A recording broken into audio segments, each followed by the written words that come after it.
आपण बघत आहात आवाज कसमादेचा।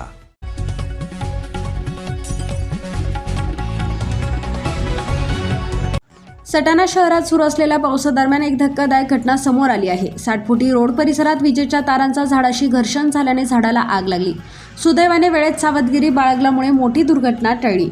सटाणा शहरात सलग सुरू असलेल्या पावसामुळे 60 फुटी रोड परिसरात विजेच्या तारांचा झाडांच्या फांद्यांशी घर्षण झाला। या घर्षणामुळे झाडाला आग लागल्याने परिसरात काही काळ भीतीचे वातावरण निर्माण झाले। ज्या ठिकाणी ही घटना घडली त्या ठिकाणी दररोज भाजी बाजार भरत असतो, मात्र त्यावेळी पाऊस सुरू असल्यामुळे नागरिकांची वर्दळ नव्हती।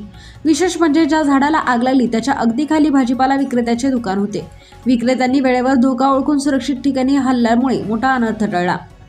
दरम्यान महावितरणाकडून पावसाळ्यापूर्वी देखभाल दुरुस्ती तसेच विजेच्या तारांवर आलेल्या झाडांच्या फांद्या छाटण्यासाठी अनेकदा वीज पुरवठा बंद केला जातो, मात्र प्रत्यक्षात या कामांची प्रभावी अंमलबजावणी होत नसल्याने अशा धोकादायक घटना घडत असल्याची प्रतिक्रिया स्थानिक नागरिकांकडून व्यक्त केली जात आहे।